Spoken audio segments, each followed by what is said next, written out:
сделал реалистичный глаз. Прикольно? Прикольно. Хочу такое делать? Не хочу. Ты сначала учишься быть инструментом хорошим, а потом ты уже становишься инструментом своего творчества. Благодаря коммерции, собственно, в индустрии хлынули деньги, и это стало привлекательным, и это тоже, в свою очередь, провоцирует инновации. Я не могу вообще на одном месте стоять. То есть, если я начинаю делать одно и то же, то у меня наступает кризис. Привет, друзья, меня зовут Алекс. Сегодня у меня в гостях Эмиль.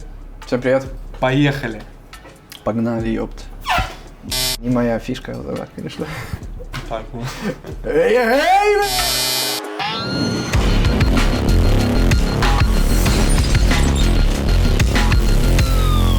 Расскажи про себя, что тебя смотивировало начать делать татуировки? Ну, вообще, предыстория такая, и как я, наверное, столкнулся в целом с татуировкой. Изначально там одноклассница сделала татуировку у кого-то на дому, типа, супер понравилось. Там такая татуировка чисто как у Рианы, вот эти звезды, водопад. И я, значит, такой, блин, мне тоже надо сделать. Пойду сделать татухи, как у тебя. То есть ты начал делать татуировки, сделав себе татуировку? Не, ну, по сути, это изначально как я столкнулся с этим непосредственно. Ну, вот и, короче, мы, значит, пошли к этому товарищу на дому, сделали, ну, какой там был пи***ц, извините меня, это отдельная история, вот, но в целом мне понравилось.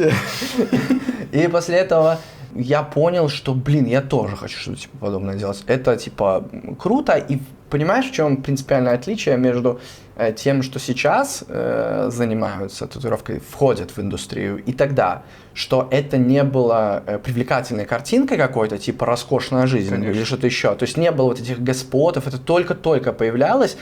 Но, по сути, единственная картинка для нас была это просто какая-то форма альтернативы. То есть это была альтернатива, это какой-то протест или что-то еще. И я понял, что я хочу какой-то такой заниматься темой. Мне было лет 15-16, когда я сделал татуировку свою первую.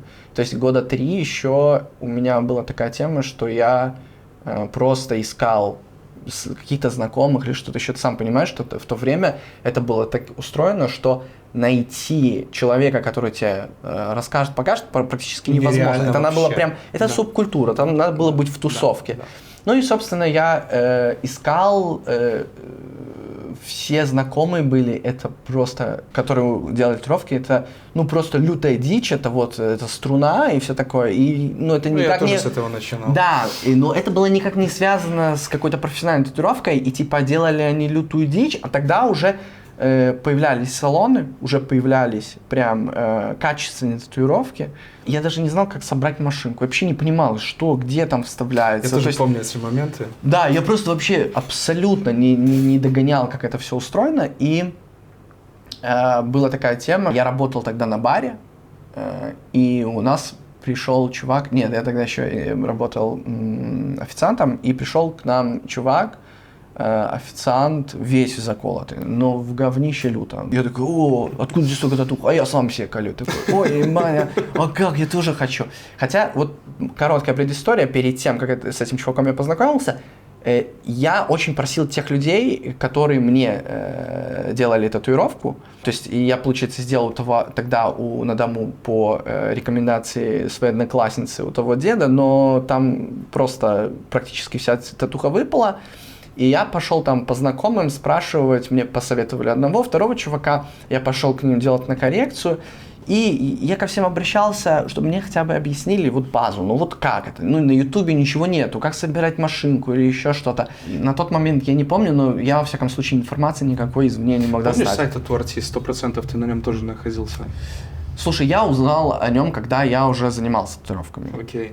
Мне потом посоветовал чувак, который, по сути, меня, можно сказать, научил делать татуировки. Он мне уже потом рассказал про Тату-Артист, он рассказал, по сути, про видосы эти Ники Хуртада и все остальное. И потом я уже, основываясь на этом, там первое время обучался. Но в целом суть в том, что когда я непосредственно искал каких-то знакомых, меня все просто отшивали. Либо же было такое, типа, о, давай, хочешь машинку купи, короче, разводили просто на бабло. И я никакую информацию не мог получить. Ну и в конце концов была ситуация такая, что только этот чувак, который к нам пришел официантом, он такой, типа, я там татухи колю и все остальное. И мы, короче, я ему говорю, научи, покажи, что, как. Он говорит, вообще не проблема, давай. Заходим на этот самый, куда-то на сайт, типа барахолки какой-то, и тупо находим китайский набор, типа, да, там 2 машинки или 1 машинка, да, набор краски куросами, короче, вот это вот вся дичь, иглы какие-то. И я такой, о, отлично. Короче, приезжаем тогда в Минск к чувакам, они на хате, он, видимо, Салик это все заказывал и перепродавал просто с наценкой. Ну, мы такие, я такой, о, круто, давай. Ну, я не разбираюсь, это говорит мне, типа, норм тема. Ну, давай, окей. Там еще была какая-то искусственная кожа. Тогда мой вот этот коллега, он спрашивает, у него есть ли там стенсил. Вот, и он говорит, стенсил, и такой показывает тот самый дезодорант. Для подмышек, вот тема. Антиперспирантная была. Огненный вулкан, взрывной и неукротимый. В этом сила нового Man in Speed «Стик пламя Земли». Мы ехали в поезде обратно, он мне прям в вагоне все показал, как это делать, как собирать машинку, там иглу вставлять, и все, по сути. И я начал тренироваться на искусственной коже немного, потом пытался на свиной коже делать, но и потом в какой-то момент просто мой друг пришел и говорит, типа, что ты возишься? Ну, такой, давай мне сделай что-нибудь. А мы вот с ним ходили на эту первую татуху, я бил звезды, как у Тимати, а он если надпись Диккенса, где все идеально ровно, но там ошибок 8. Вот. Ну и вот он, короче, собственно, показал мне, я начал как-то практиковаться и уже начал потихоньку пробовать делать на людях. Но, на друзьях, понятно, как и все. Но проблема в том, что очень низкое качественное оборудование, и из-за этого, то есть ресурс оборудования вообще не позволял никак нормально сделать прокол. То есть это была возня, когда ты ведешь контур, и просто у тебя такая... Ну, просто, да, практически. Это раз проблема, а вторая проблема, я вообще не одуплял, что дальше делать. Я только знал, как вот машинка вставить, вот колпачок краски и контур. Я не понимал, как иглы устроены, я не понимал вообще вплоть до того, что можно распечатать проект. То, что калька есть, я знал, но я не знал, что можно распечатать и перенести. Я это просто вот так вот смотрел и перерисовывал, и потом, это, знаешь... Это крутой экспириенс. Да, то есть там изначально оригинал уже был в раза 3-4, скажем так, мягко отличался от того, что изначально было задумано. Вот. Ну и, короче, в какой-то момент у меня уже просто наступил кризис, потому что побаловался, типа я, ну, понятно, я совмещал с работой, месяца 3 я вот так вот 4 баловался, потерял много друзей, потому что после таких партагов ты не обещал, типа, ну, я сейчас начну хорошо колоть, но мы там все переделали. Искусство никому ничего не должно. Знаешь, я ничего не обещал, я ничего не понимал, то есть я просто вот прикол, ну вот так, это даже не была история о каком-то профессионализме, хотя уже у нас, получается, среди нашего окружения уже знакомые прям делали татуировки в профессиональных студиях, я видел, какую парашу лютую я делаю, ну то есть это контраст был дичайший. Вот. И, короче, я понял, что я дальше не могу так делать. Ну, побаловался, хватит. То есть, типа, надо делать профессионально. Но и я вроде рисовать умею, ну, потому что после вроде художки я понимаю какие-то базовые вещи. Но проблема в том, что я пытаюсь делать татуировки, даже самые простые, мне ничего не получается. Я вообще, ну, максимально...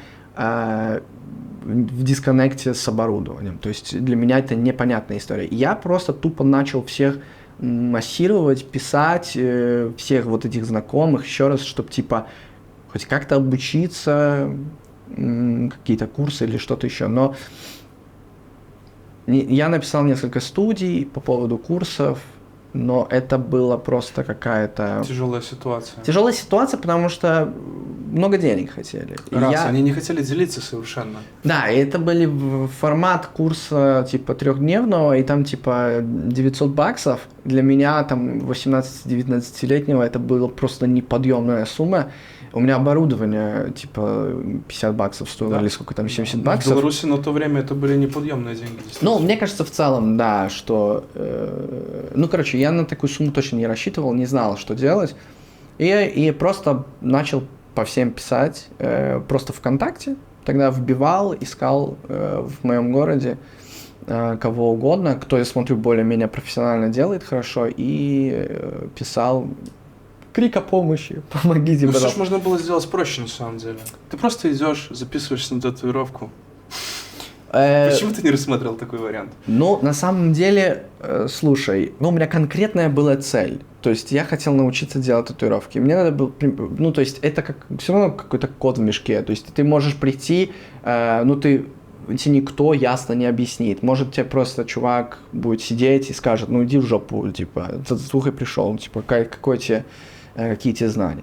Вот, но один чувак просто говорит, да, типа без проблем, пригоняй. Он делал тоже тогда на дому, но он делал прям, ну, я не помню, как это выглядело на тот момент, точнее, относительно сейчас, но на тот момент он мне просто вообще казался, типа, богом, ну, прям реально очень круто делал. И он вообще просто без каких-либо проблем говорит, пригоняй, ну, типа, я тебе расскажу.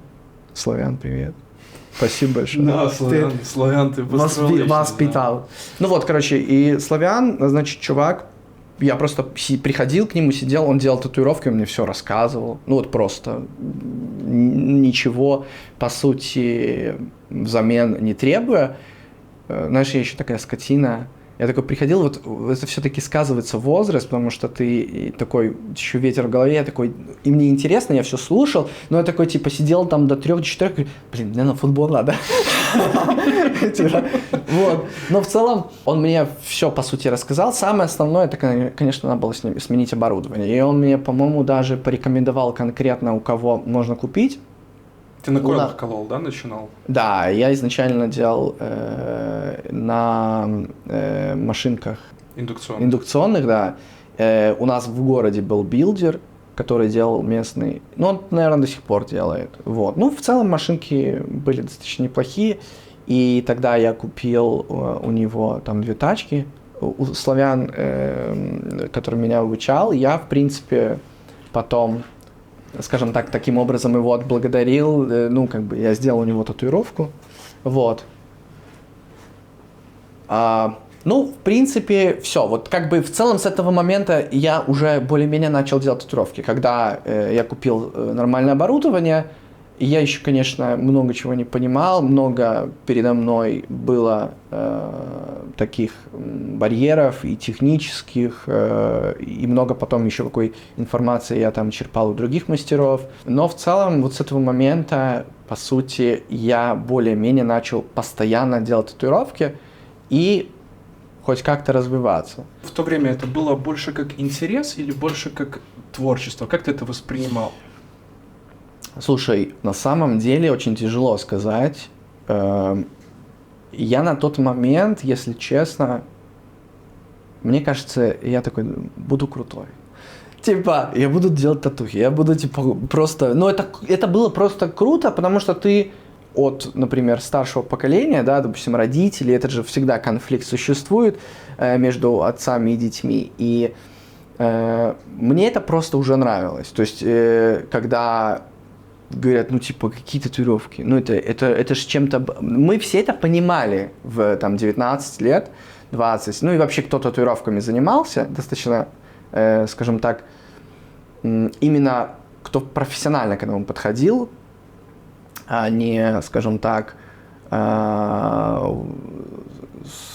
воле случая, скажем так, там, на отсидке или где-то еще. Когда вот люди реально более-менее профессионально к этому подходили, то это в целом уже прогрессивное достаточно было. Это было неформально. Да, это субкультура. Прежде всего. Я, кстати, на эту тему тоже потом в целом вот сейчас это видно по тату-конвенциям, что проблема в том, когда изначально типа 10-8-5 лет еще назад, даже 5 лет назад, фестивали в целом они были созданы и сосредоточены для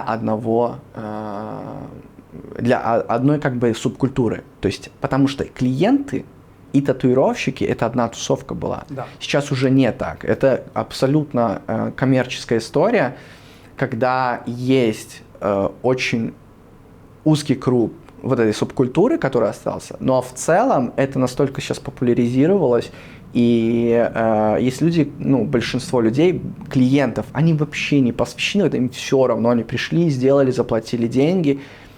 Это беда коммерческих студий, на мой взгляд. Это в целом, как любая индустрия, когда она становится привлекательной, в нее начинают вливаться деньги, и из этого убивается, скажем так, вот это... И весь сок. Убивается вот эта истина, не истина, я бы это сформулировал, знаешь, как вообще зачем этим все, идентичность, да, или вообще ради чего это все задумывалось. Параллель можно провести со стрит-артом в сумме, или с любой другой культурой, не знаю, что взять еще, которая, даже какая-то музыка, я не знаю, как тот же рок-н-ролл, это по сути было, чуваки хаслили, это просто был интерес, это абсолютно просто какой-то протест или еще что-то.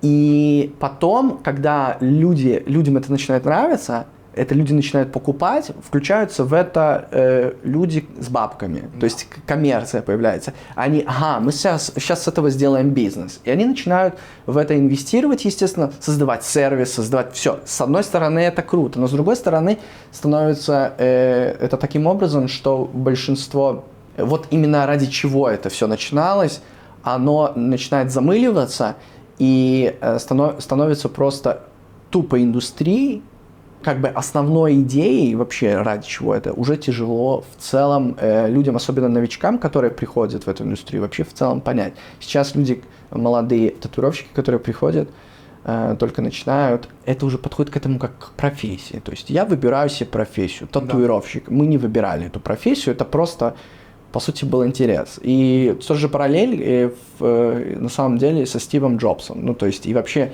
история появления технологий, да, компьютерных, тот же Apple или, по сути, все компьютерные технологии, они также появились. Чуваки просто, у них был интерес, они занимались, они паяли плат, это не было для... Просто фрики такие. Да, это же, по сути, не было компьютерной технологии. Вообще тогда это не персональный компьютер иметь, это только имели доступ люди, которые в индустрии. То есть не было понятия такого, что домашний компьютер, да, или что-то еще.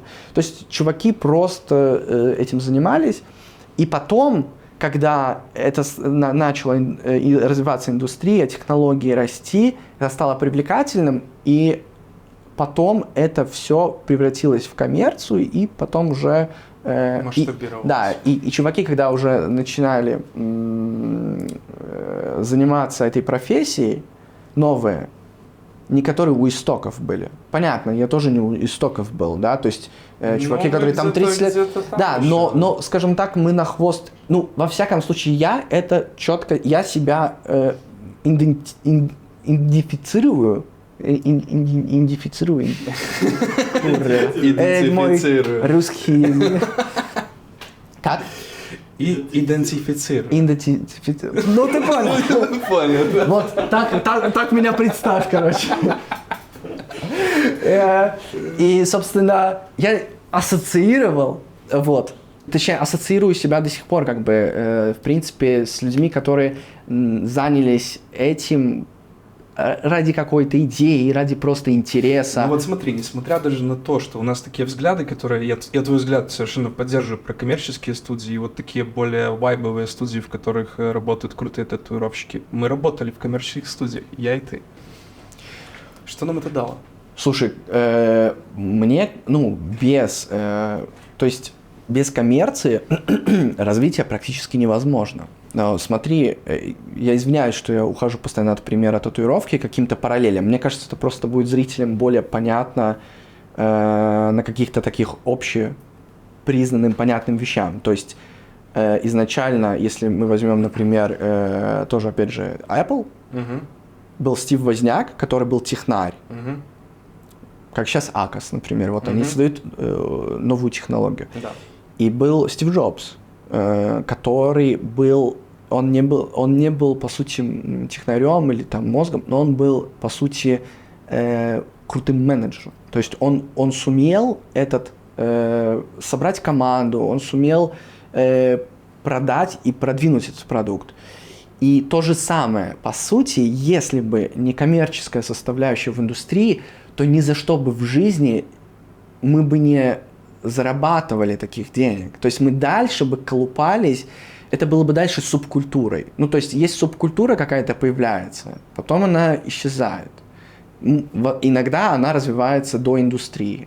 То есть в нашем случае, благодаря коммерции, как мне кажется, тату-индустрия сейчас, смотри, специально куча появляется программ и таргетируют конкретно даже на технологии для татуировщиков. То есть те же планшеты, те же инструменты для создания дизайнов.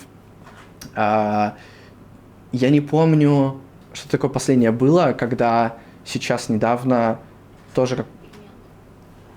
Хейнс. Сегмент, который... Хейнс, да. Они говорят, что 2 года работали над пигментом, и они создали сейчас пигмент, по сути. Как люди, которые не из индустрии, обратили внимание на индустрию. С помидоров. С помидоров. Ну, то есть тут какой-то прослеживается... Какой?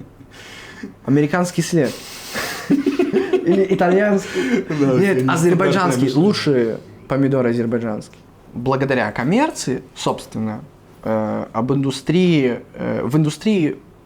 хлынули деньги, и это стало привлекательным, и это тоже, в свою очередь, провоцирует инновации. Но как бы другая обратная сторона медали – это то, что непосредственно из-за этого как бы идет какая-то обесценка, в свою очередь. То есть порог входа, да, простой становится. В основном так, татуировщиками становились люди, у которых был кто-то из тусовки. Да. То есть либо надо было попасть туда, и тогда ты мог стать татуировщиком. Больше люди творческие, которые были именно за рамками. Да, если ты, я не знаю, полол картошку, и типа ты вообще никак был не связан, и у тебя не было в окружении каких-то творческих чуваков, которые занимались татуировками, то в целом стать татуировщиком было практически нереально. В моем понимании, за счет вот этих коммерческих студий творчество в татуировке пропало. И вот это именно нотка эксклюзива такого. То есть вот когда была раньше татуировка, да, посмотри, их не было много. Да. Сейчас. Ну, я думаю, смотри, тут такая тема. Творчество есть, и его достаточно, но его из-за коммерции просто сильно хуже видно, потому что просто столько сейчас происходит ради, условно говоря, зарабатывания денег, что творчество ушло на задний план. Раньше денег не было, и все, кто этим занимался, по сути, они, по сути, занимались этим на голодном интересе, на энтузиазме. Хорошо, как тебе получается удерживать вот именно посыл и творчество в твоих проектах? Вот в данный момент, потому что очень много коммерции. Тут на самом деле это, мне кажется, очень философский вопрос. Мне кажется так, это либо это изначально дано, либо не дано. В контексте чего? В том плане, что либо человек изначально... Просто есть люди, которые прям любят деньги.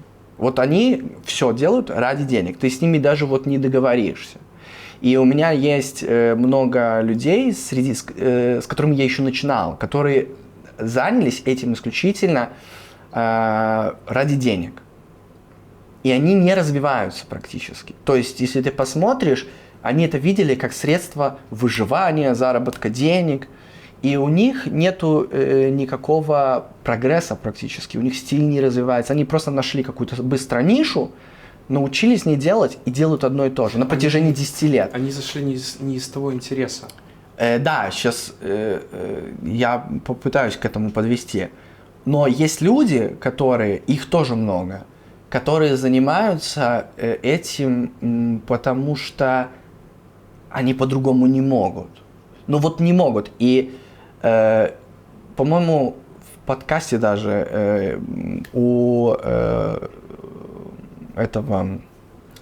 Хабрая с Набокой они обсуждали это.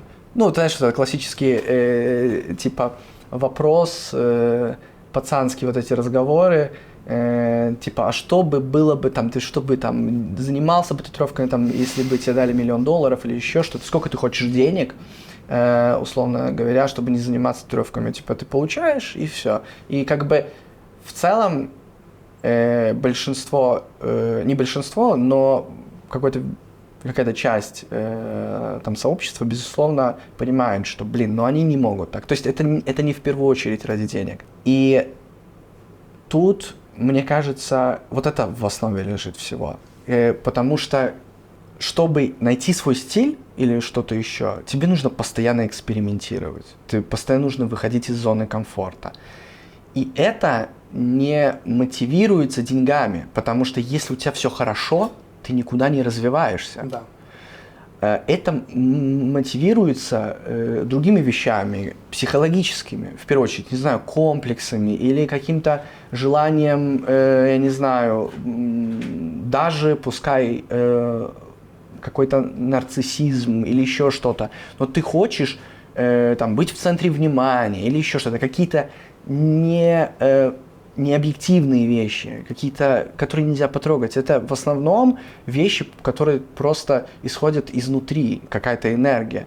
И вот, как правило, основываясь на этом, по сути, все творческие люди, все, если ты посмотришь, все великие художники, все великие музыканты, писатели, ну, они с ебанцой. У всех были какие-то травмы, и все об этом говорят, то есть через творчество. Творчество, татуировка, это будто или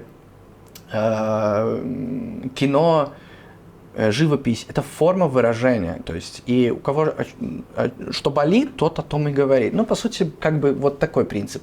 Ну, то есть, по сути, тут основным импульсом являются, возможно, какая-то неудовлетворенность, и у меня какие-то там, возможно, это с детством связаны, какие-то страхи или еще что. Быть лучше, стремление.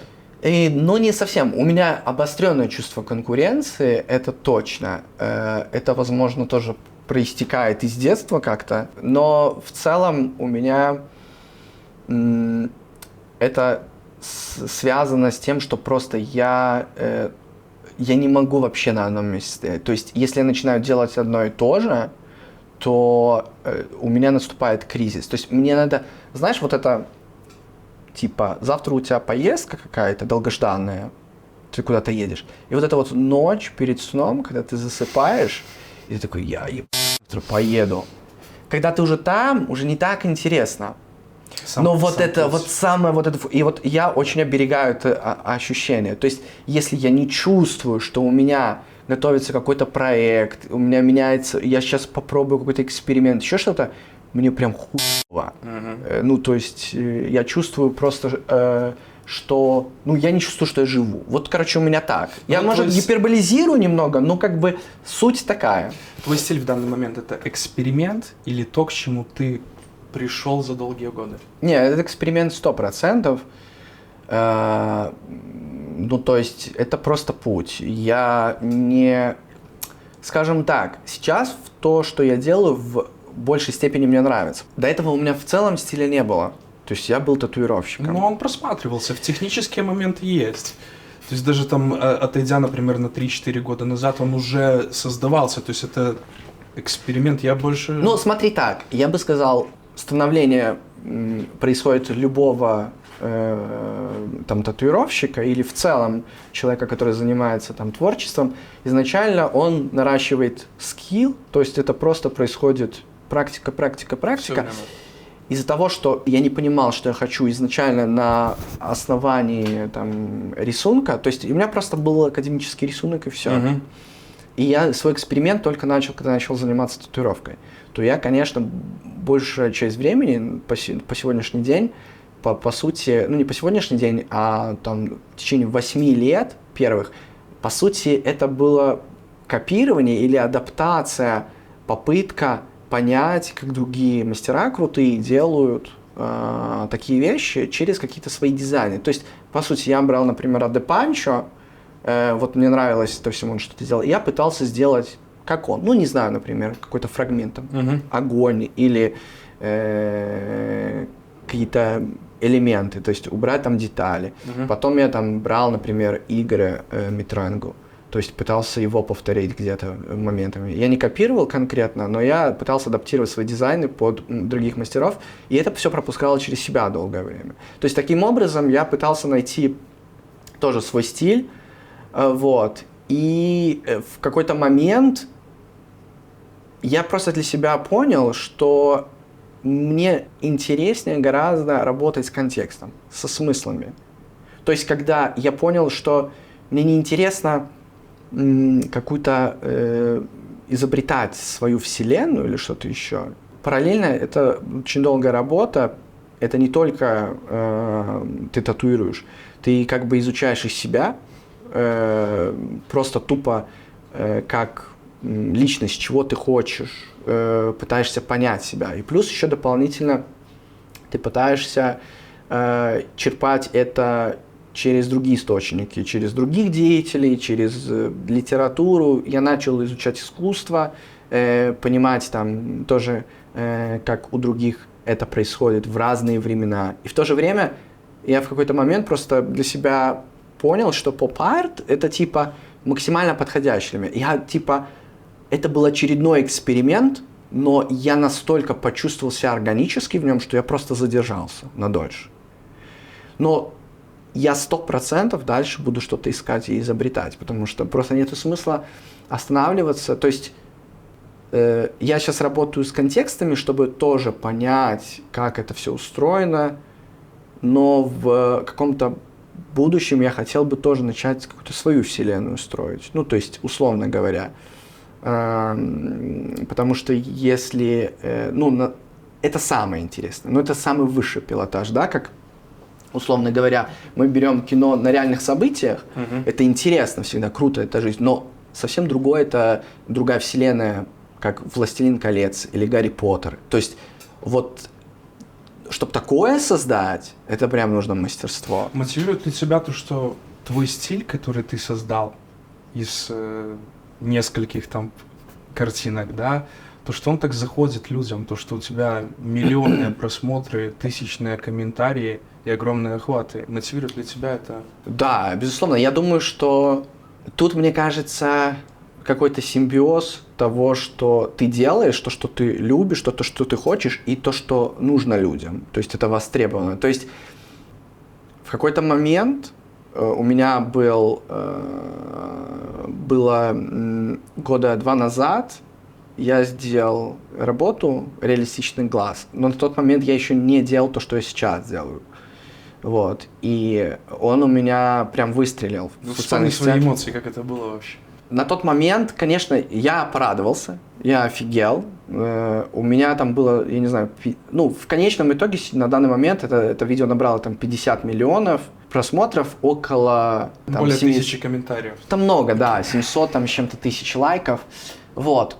Но после этого последовала такая легкая депрессия, а потом уже жесткая депрессия. Потому что на самом деле я не то хотел делать. Я на самом деле, когда делал этот глаз, это был фестиваль, и я просто хотел... Точнее так, я понимал, что это зайдет, просто люди любят максимально гиперреалистичные вещи. Это типа, ну, максимально попсово. То есть я знал, что это людям зайдет. Работа вкусная, на самом деле. Спасибо, но в целом проблема в том, что я когда это сделал, и людям это зашло, я понимал, что, не это я хочу, потому что она без какого-то контекста или что-то еще. После этого последовало еще хуже. То, что все, что практически я дальше постил, то есть у меня охваты поднялись, подписчики пришли, но они хотят то же самое. Хотят глаз под коленом, да? Да, они хотят глаз, еще что-то. Максимально похожее. А я не хочу. И я пытался... Понимаешь, тут вот еще проблема в чем? Очень часто мастера попадают тоже в эту ловушку, когда в соцсетях у тебя происходит какой-то фурор, а ты еще на самом деле не знаешь, хочешь ли это вообще делать. И ты потом начинаешь обслуживать уже аудиторию. Ты не делаешь то, что реально хочешь, а начинаешь обслуживать аудиторию. И это очень большая проблема. И вот обрати внимание, ты сам увидишь, как большинство, не большинство, но какая-то часть больших, условно говоря, аккаунтов, да, то есть татуировщиков, у которых развитый Инстаграм, они уже по шаблону хуй. Да. То есть не делают никаких экспериментов. Да, даже если работы отличаются, плюс-минус схема вся выстраивания того же рилза или там постов, она практически одна. Потому что они хотят гарантированное количество вот своих этих лайков, подписчиков и так далее. Как ты перестроил, ты вот сделал огромную работу, перейдя с этого глаза в то, что ты хочешь, переведя вот этих людей, которые лайкнули и просмотрели глаз, на те работы, которые ты хочешь. Сколько тебе это времени заняло? Почти полгода. Я в сентябре сделал глаз, 3, нет, больше даже, почти 8 месяцев.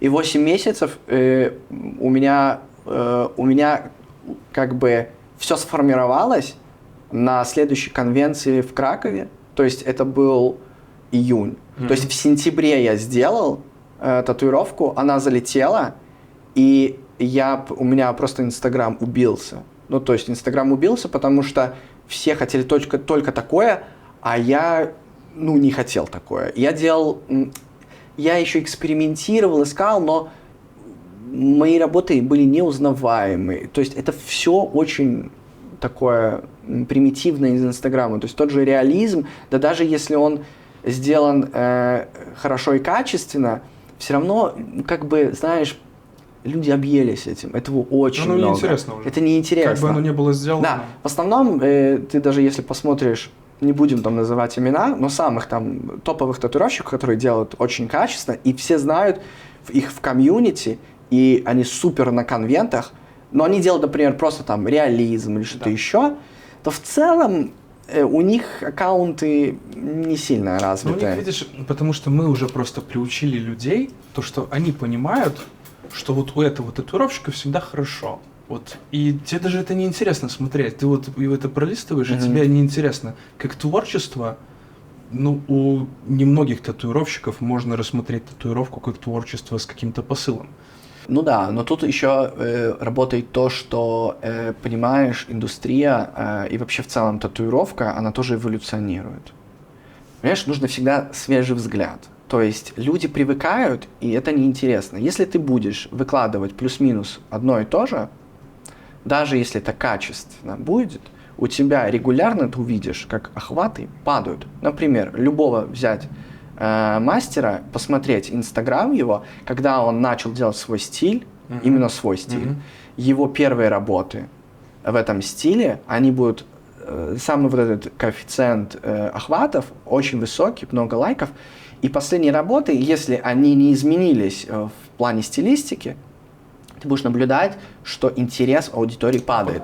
Потому что людей, это работает, к сожалению, так социальные сети, они тебе дают очень буст хороший, но в то же время они потом, ты им быстро надоедаешь, и нужно постоянно развлекать. Инстаграм, соцсети — это развлекательные платформы. Все верно. И тут как бы нужно постоянно удивлять, и мы все прекрасно понимаем, как за последнее время изменились соцсети, что этого просто сейчас, так до контента.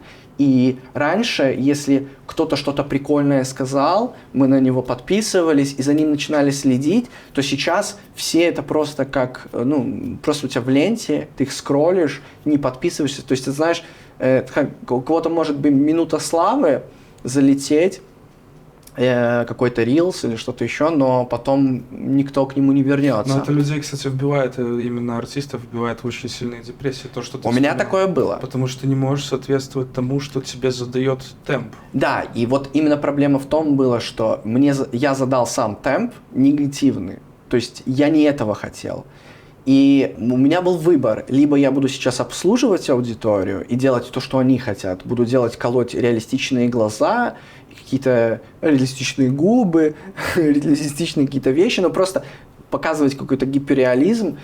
Либо же мне надо было делать то, что я хочу. И я понимал, что даже если у меня охватов будет мало, или даже их не будет, но я буду сам кайфовать от того, что я делаю, это уже половина проблемы решит.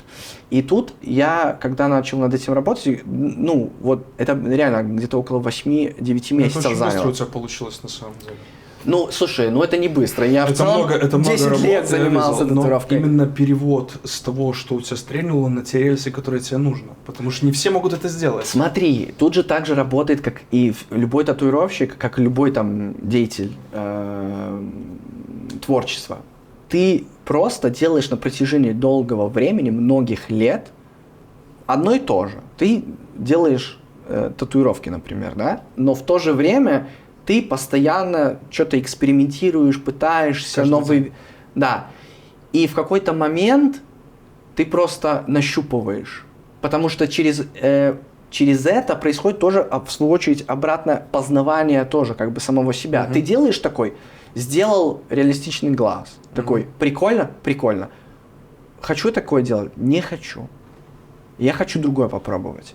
И ты экспериментируешь до того момента, пока, по сути, так стиль свой, он, по сути, вырождается. То есть это как бы определенным образом симбиоз того, то, что ты любишь, то, что ты хочешь, то, что естественно тебе. Понимаешь, в чем проблема? Делать недостаточно. Я начал делать, я вижу, людям это не заходит. У меня нету охватов, людям не интересно. И я тогда думал, как мне донести идею вот эту, что это прикольно. Дело в чем? Это тоже я не открыл это. То есть много кто делал вот эти накладки в поп-арт стиле, то есть там тот же Коза или кто-то еще. Много кто делал. Но твой стиль, он сейчас не мешается с другими. То есть я не вижу... Я понимаю, о чем ты. Я тоже чувствую себя абсолютно в этом... если будем честны, большинство всех, если вы посмотрите поп-артовых вот этих вещей, которые завирусились, не мои, а именно других мастеров, это очень часто вещи с Пинтереста. Какое-то количество татуировщиков, которые даже делают, они все-таки это мухлюют. И вот, я не знаю, тут как-то вот так вот мы сделаем, я покажу работы, что, собственно, вот оригинал, то есть, допустим, изображение непосредственно чувака-художника, который это делает, а тот, кто это скопировал. Безусловно, если мы возьмем ты скульптуру или что-то еще делаешь, например, татуировку, то, безусловно, ты тоже как бы занимаешься тем, что копируешь.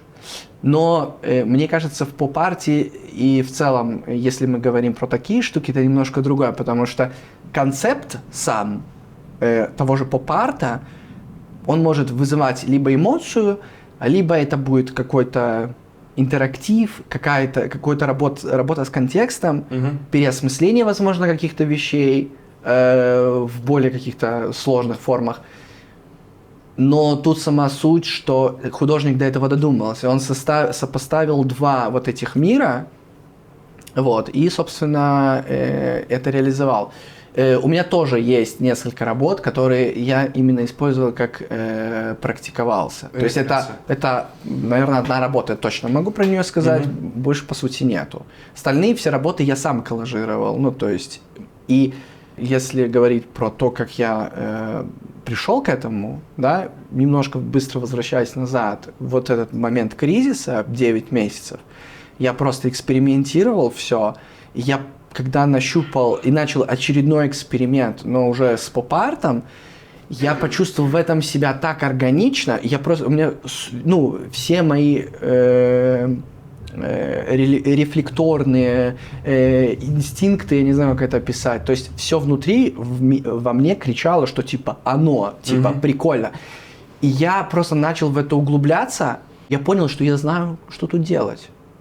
До этого, когда я делал глаза или что-то, я такой типа прикольно, но мне это не интересно. А тут мне сразу стало интересно. Я начал разбивать на колонки, какие темы можно совмещать, что лучше сопоставляется. Например, это не так работает, что ты берешь 2 картинки и просто совмещаешь. Тут именно вопрос именно этого конфликта. То есть 2 вещи, контекста. Ты соединяешь миры, и в какой-то новой форме они вроде бы не встречаются рядом. И в этом появляется как бы новая вселенная, условно говоря. Но у меня была проблема. Первые работы, которые я делал, они людям не заходили. Первая работа, которая у меня зашла, я начал экспериментировать с рилсами. Как объяснить людям?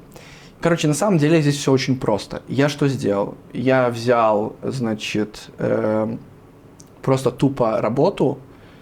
Я думаю такой, а нахер все, ну, типа, делают, типа, рисуют, как бы вот, что карточка лежит на, например, глаза, да, или какие-то еще элементы, на, типа, реалистичном изображении. О, ты наложил, круто. И только это сидеть и рисовать. Это же, ну, типа, неправда. Вот, я вырезал карточку, и вот, собственно, так это должно выглядеть. Условно, это и отличает себя.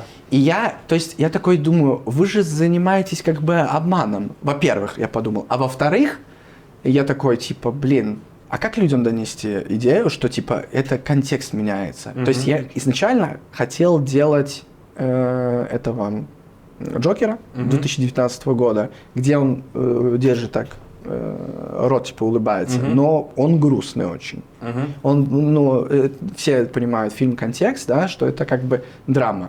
Чувак, он просто пытается, условно говоря, улыбаться, но все внутри его кричит, ну, что типа... Натяжку так. Натяжку.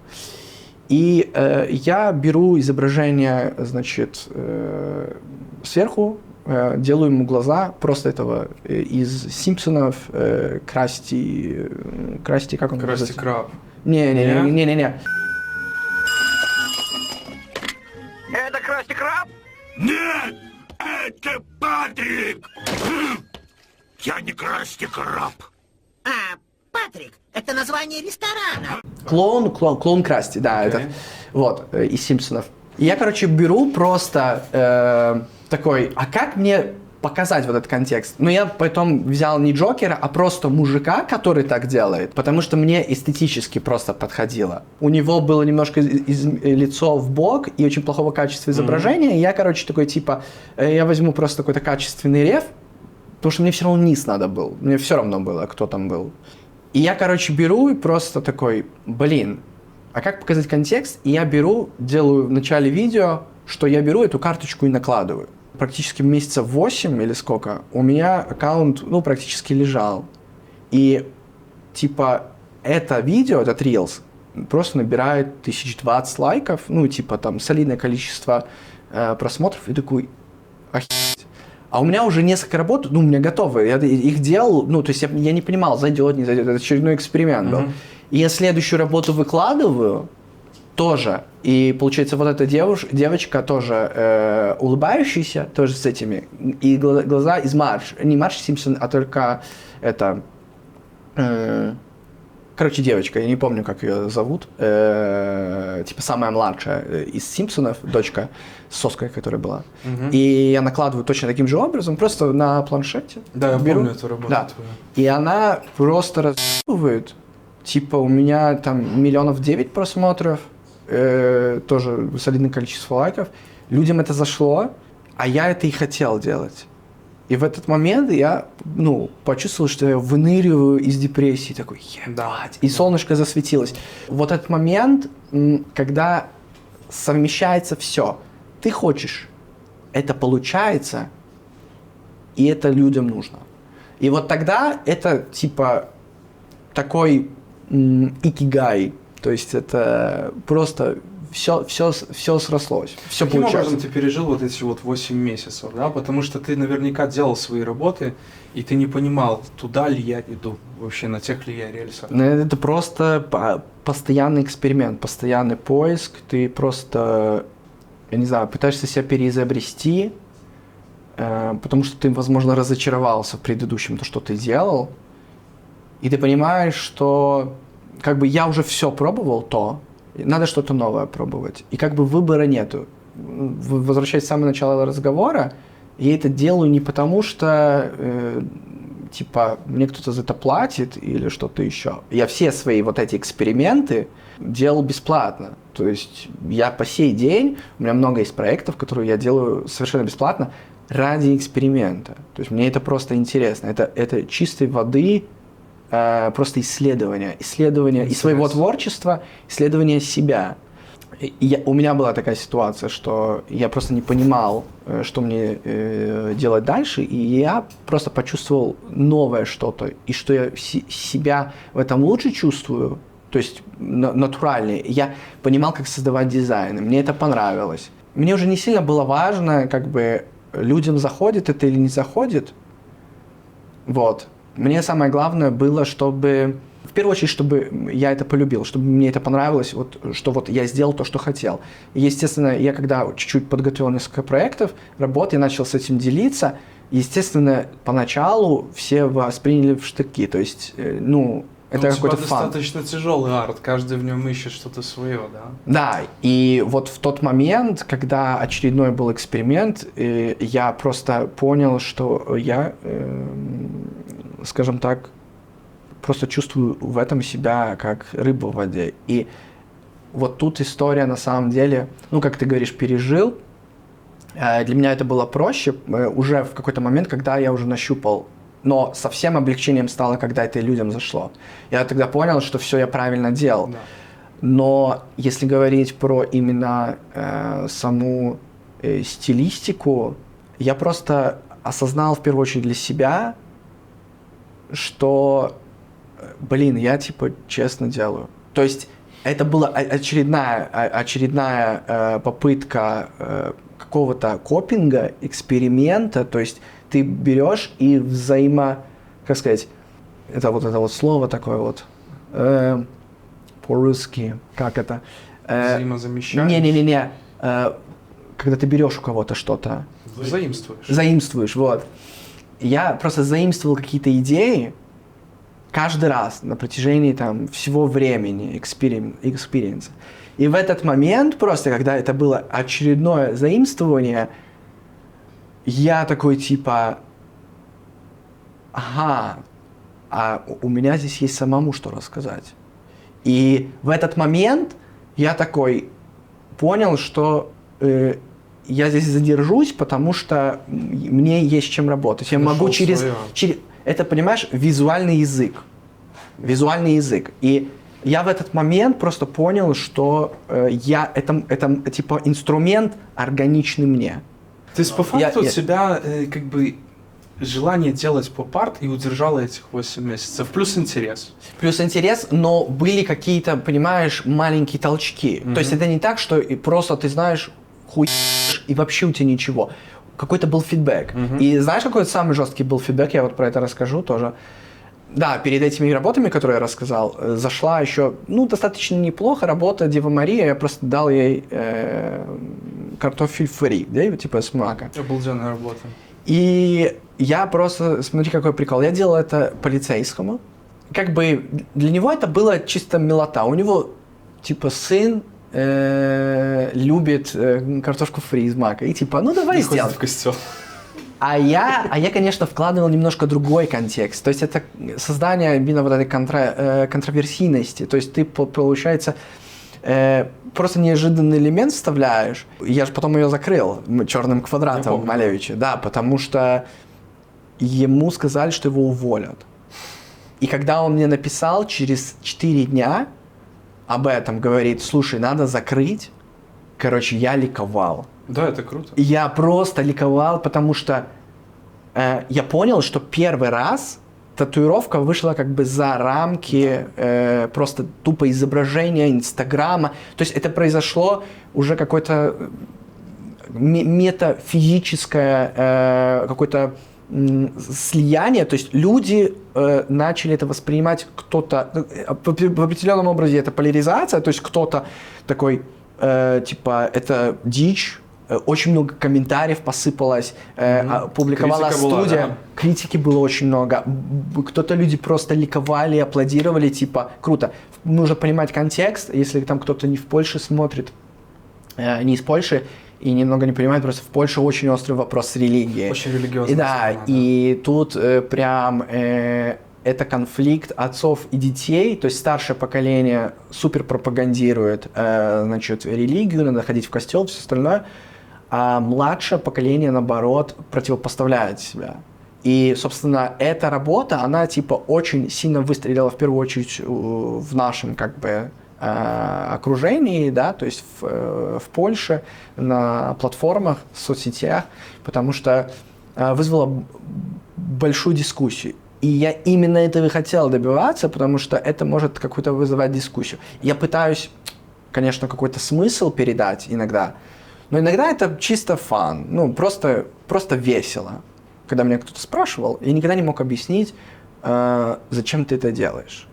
Вот тебе зададут вопрос, что это значит, или что-то еще. Я никогда не мог объяснить. Ну, и просто отшучивался. Сейчас я, типа, четко могу защитить, в принципе, и аргументировать то, что я делаю. И когда я просто понял, и в тот момент я понял, что если я это могу сделать, то это, типа, мое. То есть это мой инструмент, вот.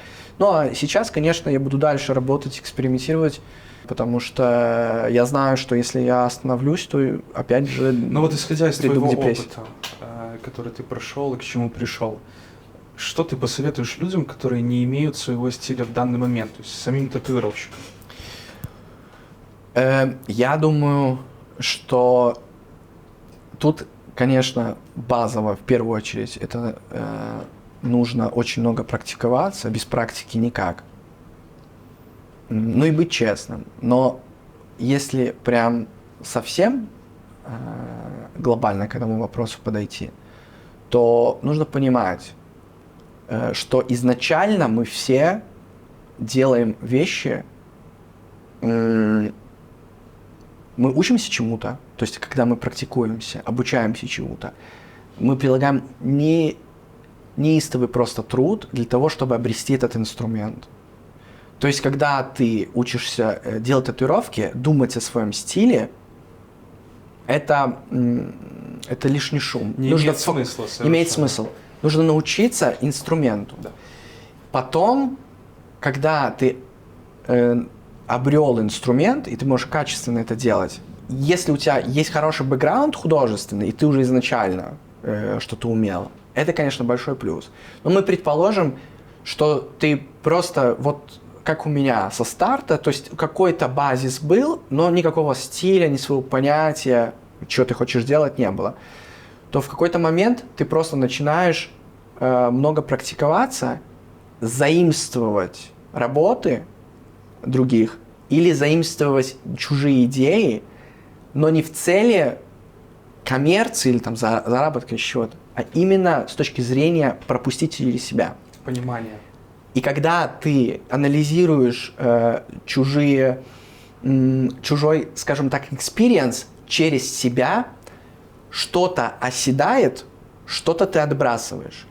И в какой-то момент ты аккумулируешь это все, это накапливается у тебя, и вот это вот все, что ты делал сознательно, то есть ты практиковался, в какой-то момент становится бессознательным.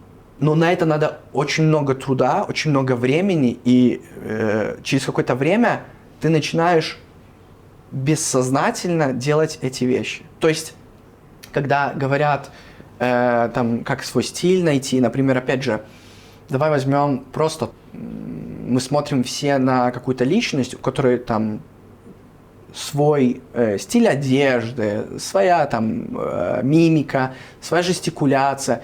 Ты смотришь и такой думаешь, блин, какой самобытный чувак, какой крутой. Но он какие-то эти все вещи позаимствовал когда-то. У кого-то он не родился таким. Он общался в таком окружении, и это все его формировало.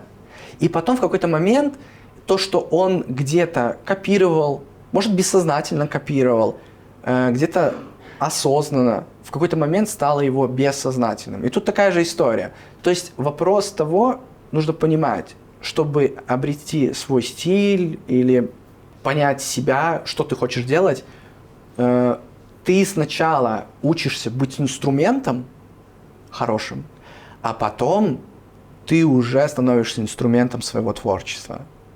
То есть это работает так, как мне кажется.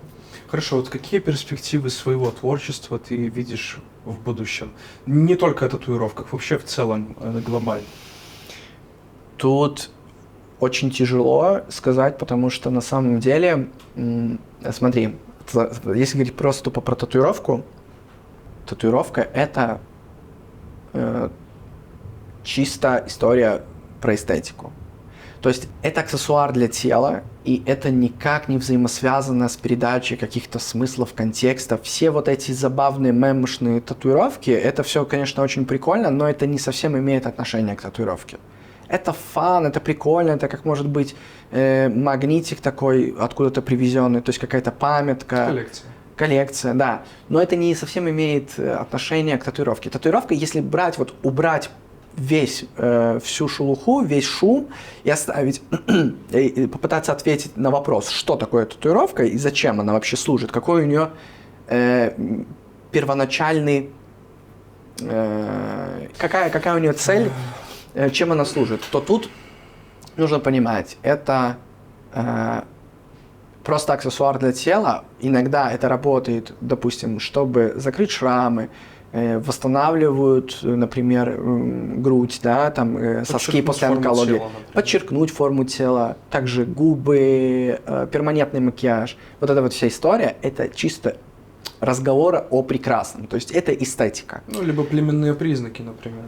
Тоже как отличия какие-то, да, но все равно же, опять же, это же создание эстетики, то есть это какая-то определенная культура, какая-то принадлежность или что-то еще. И если мы говорим про, типа, мое творчество, и в целом все, кто делают плюс-минус концептуальные вещи, которые пытаются какие-то смыслы делать. Проблема в том, что когда ты создаешь хоть какой-то более-менее смысл, окей, то потребность в создании, точнее, это на теле, перестает иметь какой-либо смысл. То есть, когда я начал думать, как мне, сделать какой-то перформанс и как рассказать историю про татуировку или что-то еще, я понимаю, что в целом вообще не обязательно татуировку показывать. То есть, если ты делаешь какой-то уже перформанс, связанный не с телом человека, а это с каким-то не знаю, социальная какая-то проблема, политическая проблема. Это не обязательно должно быть на теле. То есть тело это просто как дополнительный инструмент, но идея, концепция уже живет сама по себе. И если говорить про поп-арт, будем честны, и я только начинаю. Ну, то есть, типа, я не считаю, что я там что-то добился, реализовался, и все, я буду сейчас делать это, и пошли все в жопу. Я вообще, по сути, такой бигинер в этом.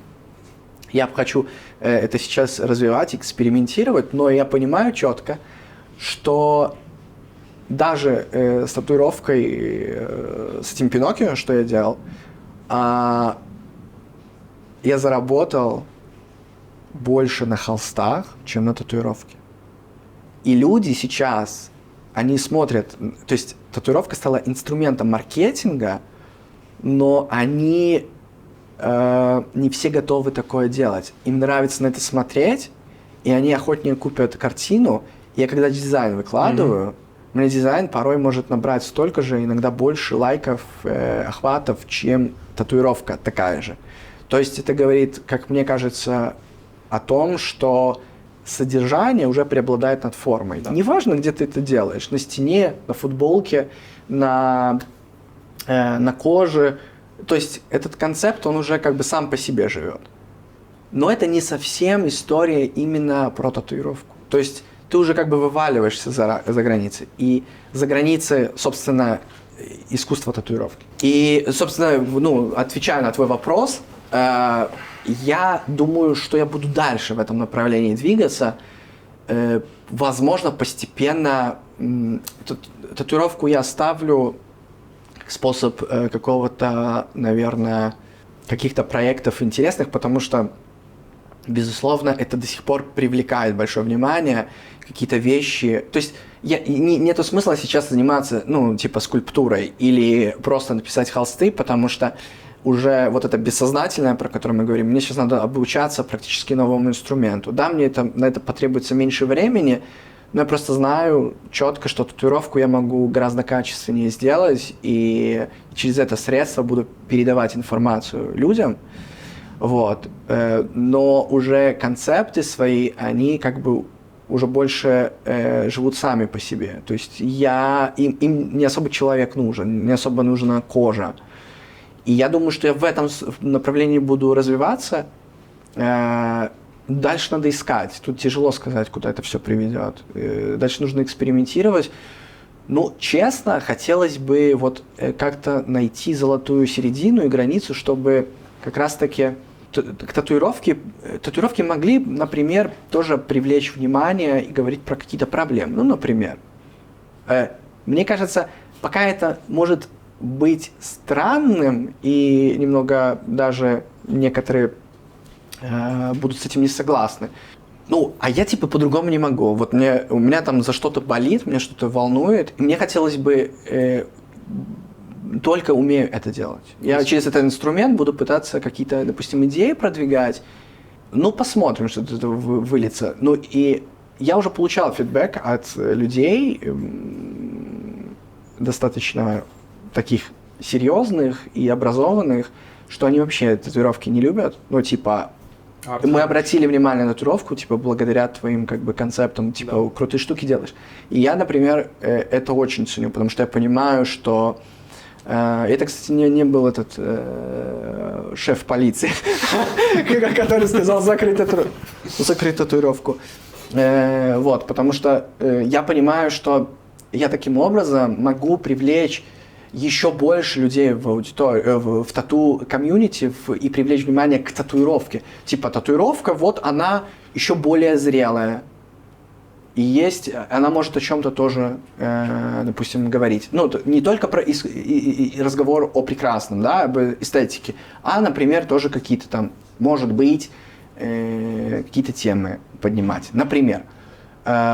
Но, если мы посмотрим в целом на искусство, как оно развивалось, в целом до 20 века, до начала 20 века у искусства было две функции. Это была функция разговора о прекрасном, об эстетике и непосредственно критика общества.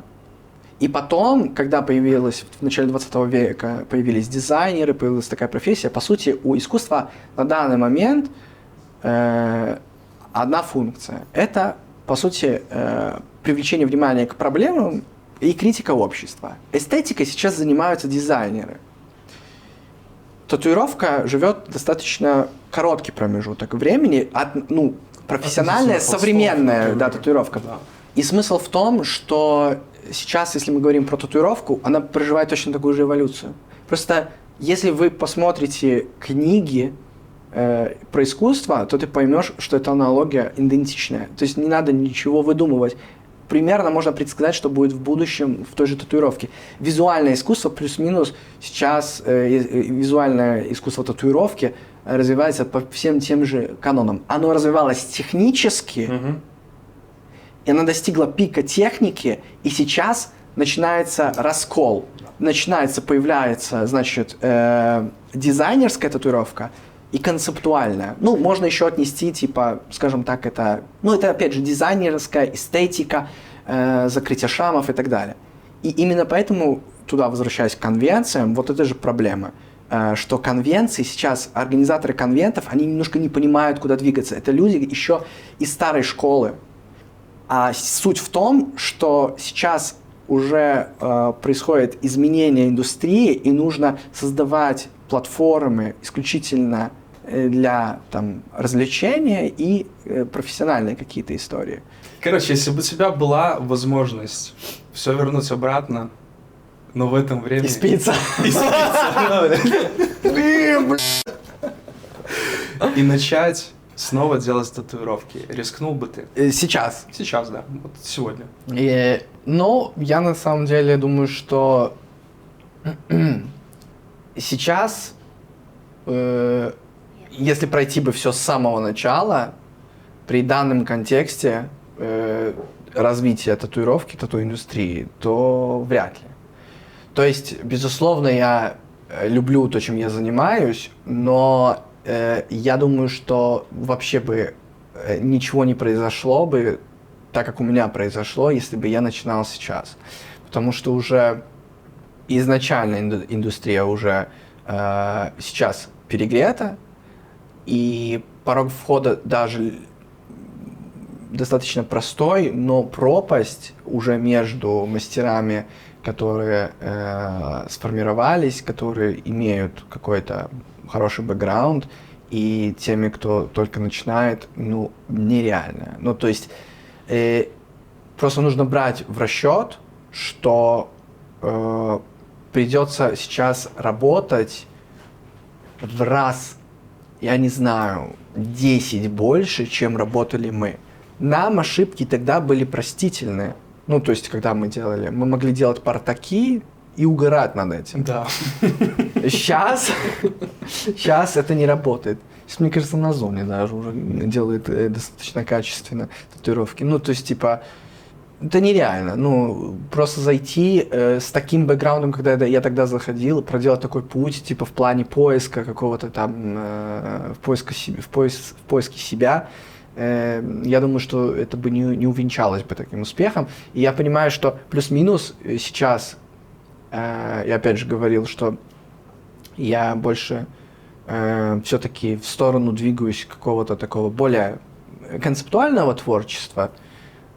И, ну, я просто объективно понимаю, что такие вещи, то есть татуировка в этой истории не обязательно. Это прикольно, но типа именно татуировкой не обязательно заниматься для того, чтобы создавать такие вещи. Средством заработка тоже сейчас это тяжело назвать, потому что мы все понимаем, сейчас демпинг лют, и татуировка уже настолько доступна ее везде, и им нужно понимать, что это будет дальше становиться более коммерческим, будет появляться все более и более, скажем так, доступные, дешевые мастера. Это будет повсеместно, это будет просто уже как парикмахерские. Это станет просто абсолютной нормой. Заниматься чем-то таким, что-то напоминающее, типа творчество, искусство и так далее, это будет все меньше и меньше. Как мне кажется, параллель примерно можно привести, там, я не знаю, с той же... С барбершопом, например. С барбершопами, да, я хотел, но в целом, знаешь, это как нужда все-таки. Да. Поэтому я окрестился от этой параллели, и, по-моему, Влад Блат крутую параллель проводил с таксистами. Угу. На самом деле, мне кажется, она очень хорошо подходит, потому что однажды, когда только, условно говоря, я не знаю, в совке быть таксистом это было престижно. То есть таксисты и вообще люди, которые имели автомобиль, зарабатывали бешеные бабки. Навык вождения, он тоже был достаточно не всем доступный. То есть, в принципе, это достаточно была уважаемая профессия. То есть ты считаешь, что сейчас тату-таксист? А сейчас таксист, по сути, это, знаешь, он тоже приводил параллель, что это не моя идея, но мне кажется, я с ней во многом согласен. Это концепт, знаешь, как бы такси сейчас уже практически это как приложение к приложению. То есть вот Uber или что-то еще, сейчас станут автомобили беспилотные, и они все потеряют профессию. Понимаешь? То есть, когда уже рынок переполнен, инновации идут, ну, предположим, появятся какие-то примитивные машины, которые будут тебе делать татуировку, надпись или что-то еще, И ты можешь это купить на просто eBay или на каком-нибудь Амазоне, тебе приезжают домой, и ты просто какой-то такой, как знаешь, как для маникюра штука. Принтер. Или что-то, принтер, да, ты просто можешь себе наколоть любую татуировку в домашних условиях. Большинство татуировщиков, которые делают тупо проходняк, они пойдут в пи***у. Да. Ну, кто останутся? Останутся, по сути, либо самые... Идейные. ну, по сути, можно так сказать. Динозавры. Динозавры, да. Динозавры. Так динозавры и вымерли. Просто спасибо тебе большое за разговор. Спасибо. Увидимся снова. Друзья, также большое спасибо Clone Shelter за предоставленное место. Ссылочку оставлю в описании. Подписывайтесь на наш канал. Увидимся. Пока-пока.